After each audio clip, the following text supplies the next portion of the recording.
수의 범위, 수의 확장에 대해서 한번 복습을 해봅시다. 수업 시간에 해줬는데 놓친 친구들이 있을까봐 다시 한번 해볼게요. 자, 가장 선생님의 36개월 아들도 할 수 있는 수가 있어요. 그게 뭐죠? 그렇지. 하나, 둘, 셋, 넷. 가장 자연스러운 수죠. 그죠? Natural number. 그래서 자연수가 있어요. 자연수. 진짜 자연스럽죠. 자연수 1, 2, 3 이런 자연수가 있어. 자, 그런데 자연수가 있는데 이제 우리 애기가 또 뭘 할 수 있냐면 1, 2, 3 이렇게 자연스러운 수를 할 수 있는데 또 뭐도 있냐면 애기 손에 사탕이 3개 있었는데 내가 3개를 다 뺏은 거야. 그러면 사탕이 없죠. 네, 그 없는 거를 나타내는 0을 또 이해를 했어요. 0, 0, 이렇게 0. 사실은 수학에서 0은 덧셈에 대한 항등원. 그러니까 어떤 수에 0을 더하면 자기 자신이 되잖아요. 그런 수학적인 의미가 있지만 아직은 중3이니까 그런 의미보다는 그냥 0, 되게 자연스럽게 받아들이면 될 것 같아요. 없는 것을 표현할 수 있는 수, 그치? 없음을 나타내는 수. 자, 그러면 음수는 뭐냐? 음수는 이렇게 생각하시면 좋아요. 그러니까 내가 엄마한테 용돈을 3,000원 받는 것과 친구한테 3,000원을 빌려주는 것. 다 3,000이라는 똑같은 수지만 내가 받는 것과 나에게서 나가는 것은 의미가 다르죠. 그런 다른 의미를 표현할 수 있게끔 음수가 도입됐다고 생각해도 괜찮아요. 사실 수학적인 의미는 덧셈에 대한 어떤 수의 역언으로서 다시 말해서 뭐다? 과연 1에 얼마를 더하면 0이 될까? 2에 얼마를 더하면 0이 될까? 그걸 어떻게 정할까? 그렇게 도입된 게 사실은 음수인데 음수가 그럼 어떻게 돼야겠어? 내가 한 발자국을 갔어? 그러면 다시 제자리로 돌아오려면 반대로 한 발자국 가면 되겠죠. 그래서 원점으로부터 거리는 같지만 방향을 반대로 한 수. 이렇게 음수를 정의를 하죠, 우리가. 그래서 원점으로부터 거리는 같지만 방향을 반대로. 그러면 이 간격과 이 간격을 더하면 0이다 라고 생각하기에 되게 직관적이잖아. 네, 그래서 음수를 그렇게 생각하시면 되겠어요. 사실은 덧셈에 대한 이의 역언이 마이너스 2인 거지만 그것보다 실생활적인 측면에서는 주거니 받거니 한다 이렇게 생각하면 되겠죠. 내가 친구한테 3,000원을 빌렸다가 다시 준 상황 뭐 이런 거 플러스 3,000 마이너스 3,000 이런 식으로 생각을 할 수 있겠죠. 그래서 우리가 0이라는 수를 기준으로 해서 하나 간격에 있는 모든 수들 이런 1, 2, 3, 0, 마이너스 1, 마이너스 2를 통틀어 뭐라고 정했다? 네, 정수라고 정했어요. 그러면 이 수들을 뭐라고 이름을 붙이면 되겠어? 그렇지, 음의 정수라고 이름을 붙이면 되겠죠. 그럼 자연스럽게 자연수는 별칭을 하나 더 갖게 되는 거지. 또 다른 이름? 뭐다? 그렇지, 양의 정수. 그러니까 처음에는 자연수란 이름 하나로 충분했는데 수의 범위를 더 넓히고 보니까 정수라는 개념 속에 자연수가 들어가고 정수를 양수, 음수, 부호를 줘서 생각하게 되니까 음의 정수의 상대적인 개념으로 양의 정수라는 이름을 자연수가 얻게 된 거죠. 여기까지 괜찮죠? 자, 그런데 정수로 될 줄 알았는데 조금 더 생각해 보니까 이런 일들이 생기잖아? 피자가 한 판 있어, 한 판. 피자가 한 판 있었어. 근데 이걸 둘이 나눠 먹는 상황이 된 거야. 그럼 과연 내가 먹는 양을 어떻게 표현할 것인가 하는 문제가 생기죠. 그래서 우리는 자연스럽게 분수의 개념을 이해할 수 있죠. 피자 한 판을 둘로 나눈 이만큼을 내가 먹게 된다. 이렇게 자연스럽게 분수의 개념이 생긴다는 거야. 엄밀하게 말해서 어떤 분수? 그렇지. 정수분의 정수꼴의 분수가 정수분의 정수꼴의 분수를 생각하게 되는 거지. 정수분의 정수꼴의 분수. 그래서 분수로 생긴 수를 생각하게 된다는 거죠. 그래서 사실 수학에서는 분수는 비가 있는 거잖아. 나와 너가 먹는 비율이 있는 거잖아요. 그래서 사실 유비수 B가 있는 수라고 표현하는 게 더 적절하겠다라는 설도 있는데 어찌됐든 간에 U, B수를 한번 말하고 나서 유리수를 말하면 훨씬 잘 외워지죠. 그래서 유리수는 뭐다? U, B수, B가 있는 수다 라고 생각할 수 있는 거예요. 유리수. 그럼 유리수를 정하고 났어. 분수로 정하고 났어. 그러면 모든 분수에서 분모를 1로 만들면 분자와 같잖아? 그러니까 유리수 안에는 모든 정수가 다 포함이 되는 거죠. 자, 그런데 유리수를 정하고 났어. 분수를 정하고 났는데 정수가 아닌 수많은 수들이 있잖아. 2분의 1, 10분의 9, 마이너스 3분의 1 이런 수들을 어떻게 정한다? 이 유리수에서 정수를 뺀 나머지로 정하는 거지. 그래서 여기는 이름도 따로 안 주고 뭐라고 쓰죠? 그렇지. 정수가 아닌 유리수라고 쓰지. 정수가 아닌 유리수라고 써요. 그래서 여기 들어오는 얘들이 뭐야? 2분의 1, 마이너스 4분의 3 이런 애들. 그쵸? 정수가 아닌 유리수. 그래서 사실 수학자들이 고대에 피타고라스 학파 이런 사람들이 유리수, 세상의 모든 수는 B가 있다, 아름답다 이렇게 나타낼 수 있다라고 굳건히 믿고 있었어요. 그런데 어떤 일이 생겼냐면 우리가 피타고라스의 정리를 이미 배웠잖아. 그래서 이런 걸 한번 생각해 보자는 거지. 이렇게.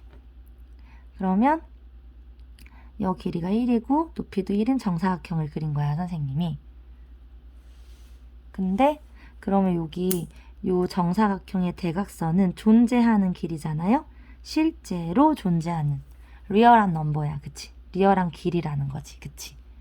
그런데 이 길이를 우리가 수직선에 나타내 보려고 어떻게 하면 되겠어? 컴파스를 이용하면 되겠죠. 컴파스는 같은 길이를 옮겨주잖아.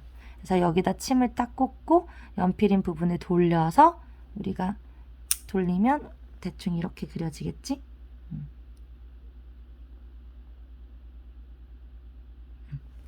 그러면 요 길이들이 원을 그리고 나면 원은 이 일정한 간격을 돌린 거니까 요 길이가 바로 빨강색 길이랑 같은 거잖아.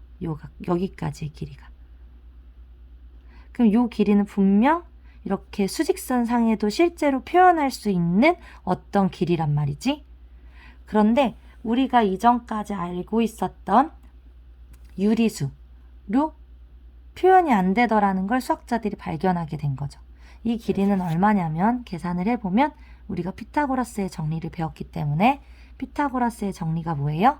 앞에서 했지만 직각을 낀 두 변 A와 B의 제곱의 합이 제일 긴 이 빗변 대각선의 B와 제곱과 같다라는 게 피타고라스 정리잖아요. 그러면 이거에 따라서 이걸 계산해 보면 여기가 1이고 여기가 1이고 요 길이 구해야 되는 이 길이를 모르겠는 이 빨간색 길이를 x라고 두면 뭘 만족해야 되냐면 x는 1제곱 더하기 1제곱은 합이 x제곱이 돼야 된단 말이야. 그죠? 그러면 x제곱은 뭘 만족하게 되냐면 2를 만족하게 되지. 1의 제곱은 1, 1의 제곱은 1이니까 더하면 1. 제곱이라는 건 두 번을 곱하는 거니까 1을 두 번 곱하면 1, 1을 두 번 곱하면 1, 더하면 2야. 그러면 이 x제곱, 이 길이를 x라고 우리가 지금 뒀는데 이 x라는 이 길이, 요만큼, 요 x라는 길이가 두 번을 곱하면 2가 되는 어떤 수라는 거지. 우리가 지금 눈으로 확인이 되니까 분명히 이건 리얼한 넘버인 거야. 그지? 수지? 그런데 놀랍게도 두 번을 곱해서 2가 되는 유리수를 찾을 수가 없는 거지. 어떤 분수 중에 두 번을 곱해서 2가 되는 정수분의 정수, 그래서 엄밀하게 밑에는 0이 아니어야겠지. 왜냐면 어떤 걸 나누는 상황에서 생겨난 게 분수인데 0으로 나누는 경우는 생각할 필요가 애초에 없겠죠. 그죠? 피자 한 판을 둘이, 셋이, 넷이 나누는 이런 문제에서 필요해서 발생된 게 분수인데 0으로 나누는 일은 생각할 필요가 없잖아. 그래서 우리가 분수는 아예 그 자체에서 0으로 나누는 경우는 생각하지 않죠. 그래서 분수는 유리수는 정수분의 정수꼴인데 분모는 0이 아닌 정수분의 정수꼴의 분수가 바로 유리수죠. 그래서 수학자들이 제곱이 돼서 2가 되는 수를 추정, 이제 알아간 거, 찾아가 본 거야. 그러면 일단 1과 2 사이겠지, 그치? 왜냐하면 1의 제곱은 1이고 2의 제곱은 4니까. 그리고 점점 더 좁혀본 거야. 1의 제곱, 그 다음에 제곱해서 4보다 작은 수, 이렇게 점점점 좁혀갔더니 이 수가 찾아보니까 1.41 얼마 계속 가는데 순환하지 않는 무한소수가 되더라는 거지. 그래서 충격에 빠진 거야. 아, 세상은 비가 있는 유리수들로 구성된 게 아니구나. 다른 수들이 있구나. 이렇게. 그래서 이렇게 정한 거야. 수직선에서 우리가 볼 수 있는 모든 수들 있지? 여기 수많은 점들의 집합일 거 아니야, 이 선은? 그 수많은 점들이 나타내는 수는 실제로 존재하는 real number죠. 그래서 그걸 real number를 실제로 존재하는 수, 실수라고 정해. 그럼 그 실수 안에 당연히 유리수들은 있지. 그런데 어떤 수가 있다는 걸 알게 된 거야? 그렇지. 유리수가 아닌 실수. 루트 2가, 루트 2를 아직 말하면 안 되는데, 이렇게 제곱해서 2가 되는 이런 수는 유리수가 아닌데 존재하잖아. 그래서, b가 없는 수도 있구나라고 정해. 사실 여기를 뭘로 정한 거냐면, 엄밀하게는 유리수가 아닌 실수를 정한 거지. 얘네처럼. 얘도 이 범위에서 더 확장된 범위를 정하고, 여기에서 이걸 뺀 나머지로 정했잖아. 마찬가지야. 실수도 실수에서 유리수 뺀 나머지로 정한 거야. 그럼 여기 원래 유리수가 아닌 실수 이렇게 쓰면 되겠죠. 그런데 유리수는 강력한 특징이 있잖아. 비가 있는 수라는 강력한 특징이 있으니까 그 반대되는 개념은 뭐라고 쓰면 되겠어? 그렇지. 비가 없는 수라고 쓰면 돼서 우리가 얘한테는 유리수가 아닌 실수라는 표현보다 짧게 그리고 그 의미가 드러나게 비가 없는 수, 무리수라는 이름을 준 거죠. 그래서 여러분들이 실제로 눈으로 확인이 가능한 모든 수, real number, 수직선에 대응되는 모든 수를 아싸리 뭐로 정했다? 실수라고 정했다는 거야. 그리고 실수에서 분수로 표현되는 수는 유리수, 분수로 표현되지 않는 비로 표현할 수 없는 수를 무리수라고 정했다는 거죠. 이게 중3 교육과정까지의 수의 확장, 실수까지 확장되는 내용이에요. 자, 이해가 되시나요? 네. 자, 이렇게 이해를 하시면 되겠습니다. 자, 그러면 이제 어떤 문제가 생겼냐? 수학자들한테 이런 문제가 생긴 거예요. 그러면 과연 이렇게 제곱하면 2가 된다고 알려진 이 x. 하지만 순환하지 않는 무한소수기 때문에 짧게 쓸 수 없는 이 수를 어떻게 표현하면 좋을까 하는 문제가 생긴 거죠.